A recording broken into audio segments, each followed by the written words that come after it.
پەڕە 103.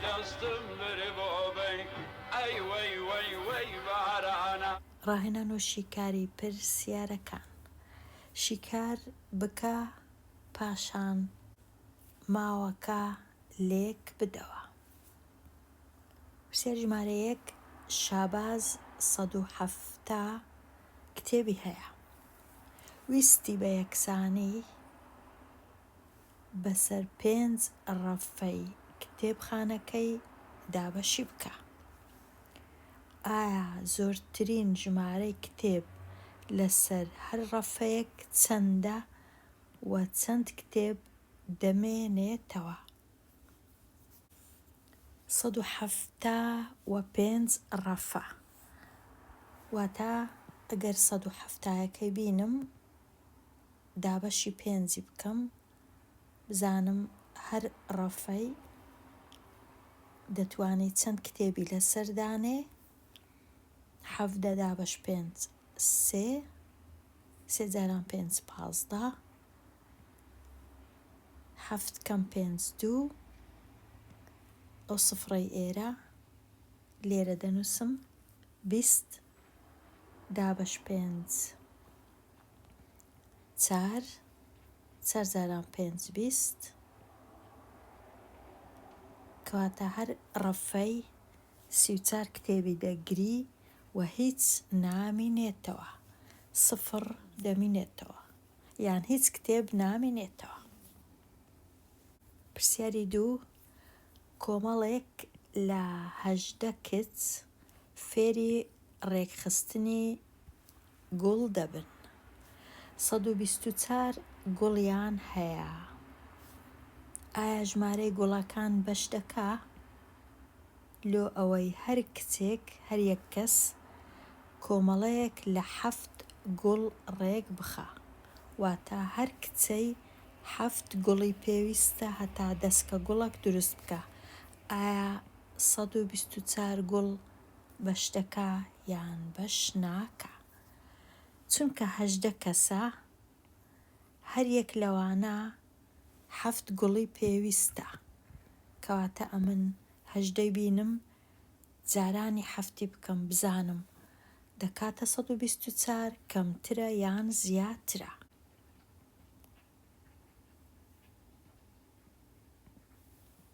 حەفت جاران 8 56 6 لێرە 7 جاران 1 7 7 و 5 12 لۆ ئەوەی هەر کچەی 7 گوڵی بەرکەوی پێویستە 126 گوڵ هەبی، بەڵام تەنیا 124 هەیە، کەواتە یەکێک لە کچەکان تەنیا 5 گوڵی بەبەردەکەوی.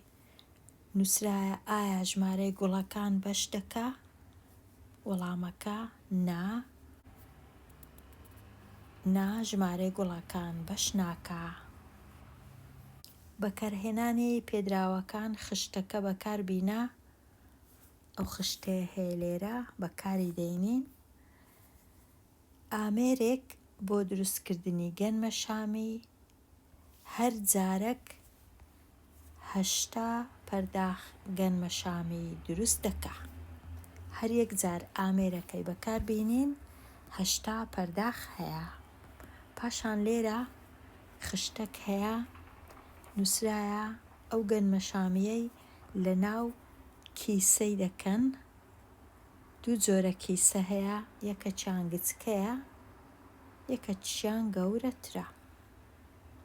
کیسە گچکەکە چەند پەرداخی دەگری؟ 4 پەرداخ. کیسە گەورەکەش 6 پەرداخی دەگری. ئەوجا ئێستا پرسیارەکان. پرسیاری 3. ئاران لە هەر کردارێکی دروستکردنی گەنمە شامی 13 کیسی گەورە پڕ بکات. دەتوانێت 13 کیس پڕ بکە. چۆن ماوەکەی لێک دایەوە؟ واتە ئاران 80 پەرداخی هەیە. لەو 80 پەرداخەی 13 کیسی گەورە پڕ دەکات.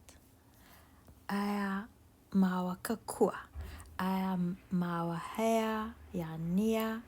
ئایا ماوەکە فەرامۆش دەکا؟ ئایا ماوەکە نزیک دەکاتەوە یان ماوەکەی بەکار دەینی؟ هەرچەندە پرسیارێکی زۆر خراپە، باش نەنووسرایە بەداخەوە، چونکە مەبەستیان چییە؟ فەرامۆش. هەموو کەس نازانی فەرامۆش چییە. مەبەستیان چییە؟ نزیککردنەوە یان بەکارهێنان هەر یەک شتە. ئەگەر نزیک کاتەوە واتە بەکاری هێنا. کەواتە زۆر باش نەنووسرایە ئەوانە.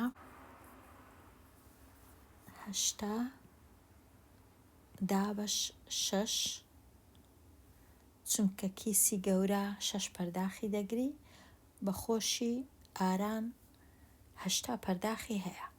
8:6 یەک جاران 6 8 6 لێ بڕوە 2 ئەو سفرە دێتە خوارێ.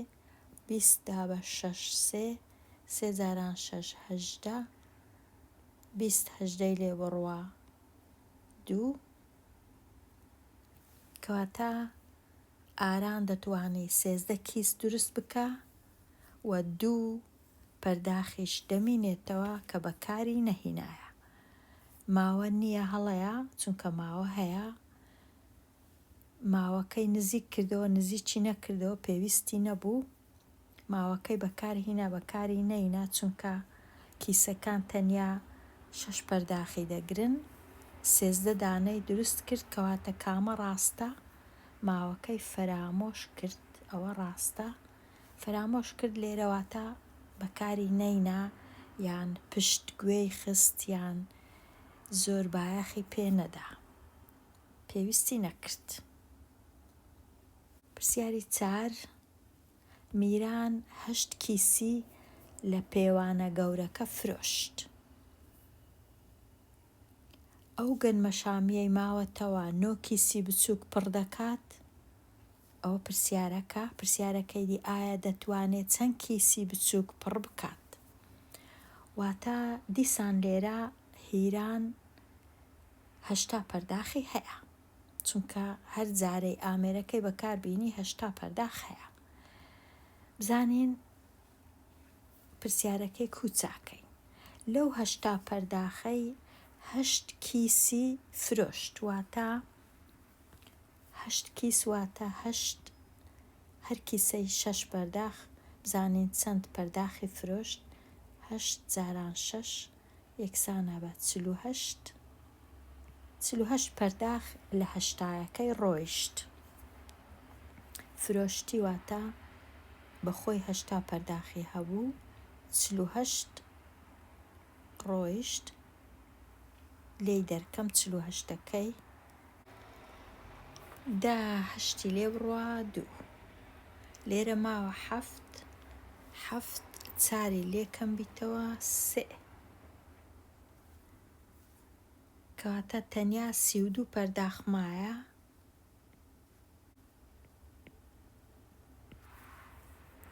ئایا دەتوانم چەند کیسی گچکە دروست بکەم لەو 32 پەرداخەی؟ دەبی ئەمن 32 بینم دابەشی 4 بکەم چونکە کیسی بچووک 4 پەرداخی پێویستە. 32 دابەش 4 یەکسانە بە 8 هەر جاران 4 32 هیچ نامێنێتەوە. کاتە دەتوانی 8 کیسی بچووک دروست بکە. پرسیارەکە ئەوە بوو ئایا دەتوانی 9؟ نا ناتوانێ. ئەدی چەندی دەتوانی 8 کەواتە ئێرە دەبێ ڕاست بی.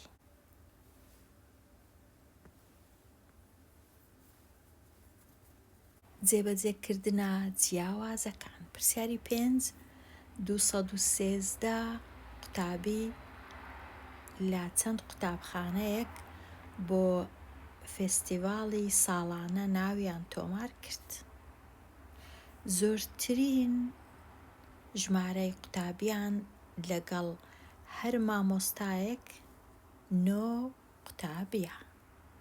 ئایا کەمترین ژمارەی مامۆستایانی کە پێویستە چەندە؟ 213 کەس هەیە. هەر 9 کەس لەوانە دەتوانی یەک مامۆستای لەگەڵ هەبی. بزانین چەند مامۆستایان پێویستە. 213 دابەش 9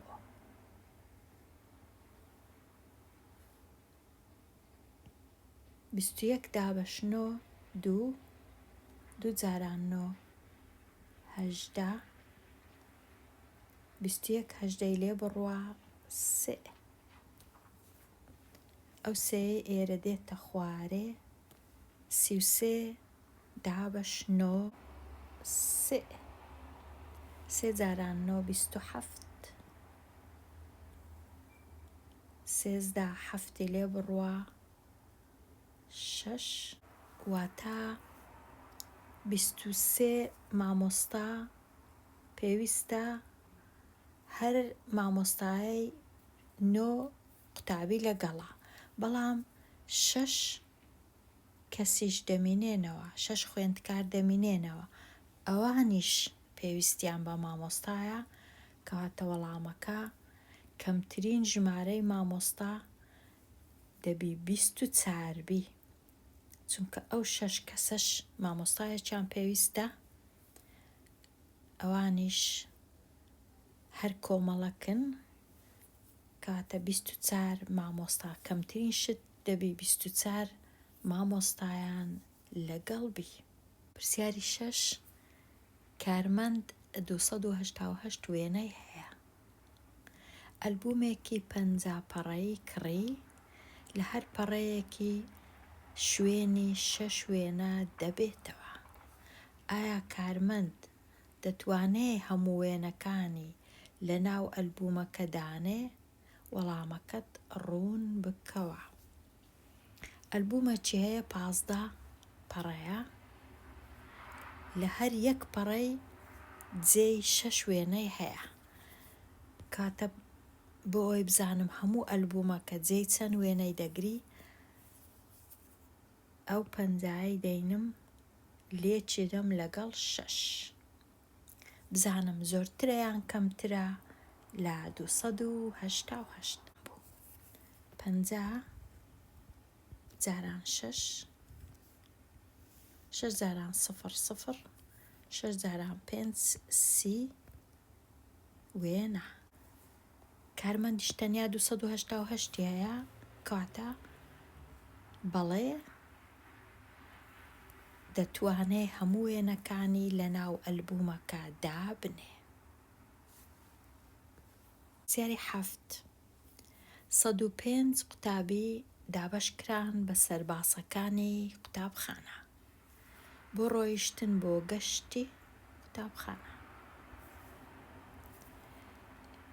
ئەگەر هەر یەک لە باسەکان 42 کەس بگری، ئایا 2 بەس بەشی گواستنەوەی خوێندکارەکان دەکایان نا؟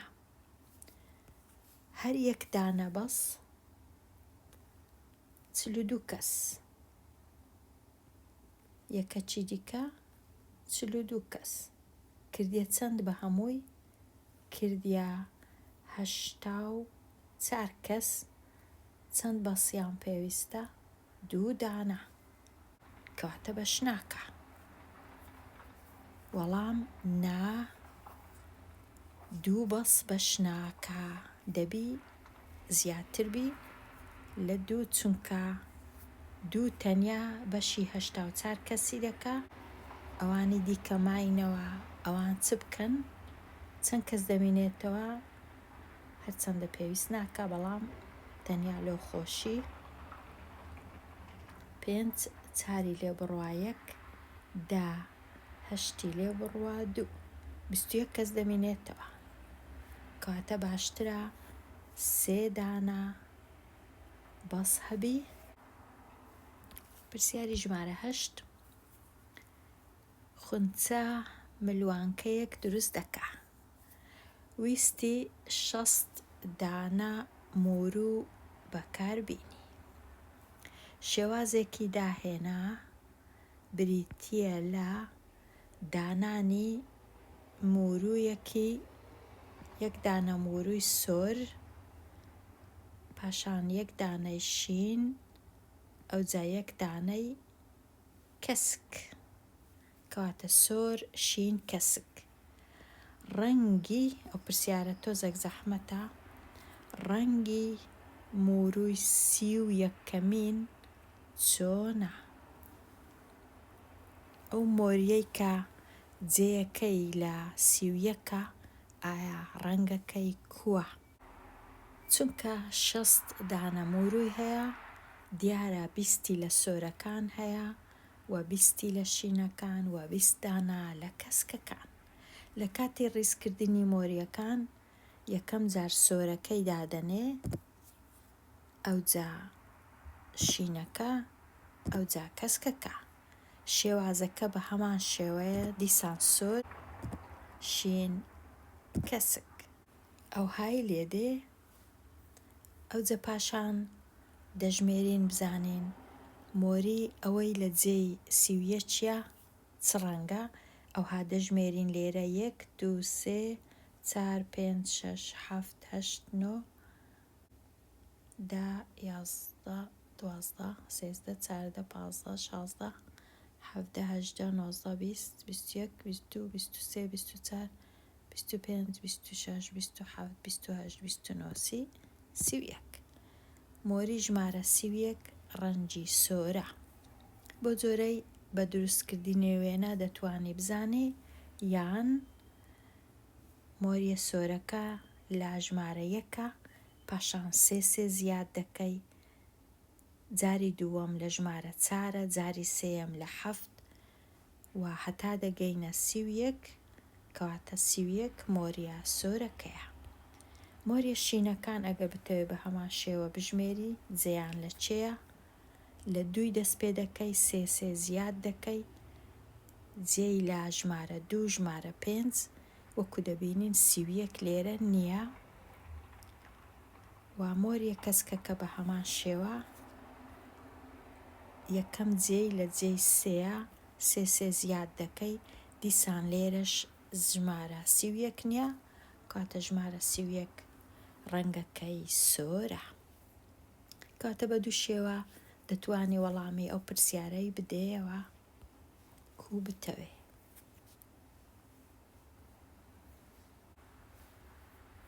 پرسیاری ژمارە 9: ماوەی نێوان ماڵی دەرباز و مزگەوت 1247 مەترە، کە دەکاتە 4 ئەوەندەی ماوەی نێوان ماڵ و قوتابخانەی. ئایا قوتابخانەکە چەند لە ماڵی دەرباز دوورە؟ چونکە 4 ئەوەندە واتە دەبی ئەو ژمارەی بینم دابەشی 4 بکەم. 1247 دابەش 3 4.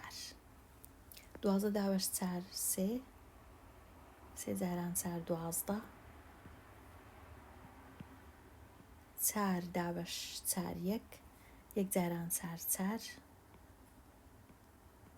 7 دابەش 4 1 جاران 4 4. ماوە 3.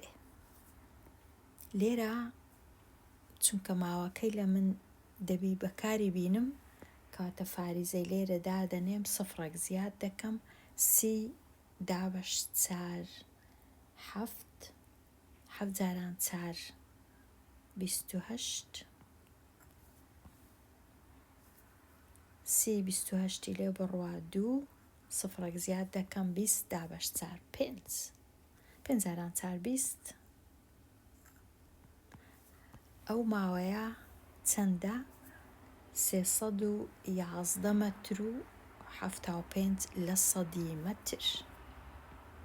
تەنیا 311 مەتری تەواو و 75 بەش لە سەد. پرسیاری 10 چاناکەم، پرسیارەکی زۆر خراپە، باشنە نووسرایە، کەواتە لێرە هاتمە کۆتایی لاپەڕا 103، دێمە کۆتایی ئەوانەیە هەتاوانەیەکی نوێ هەر بژی.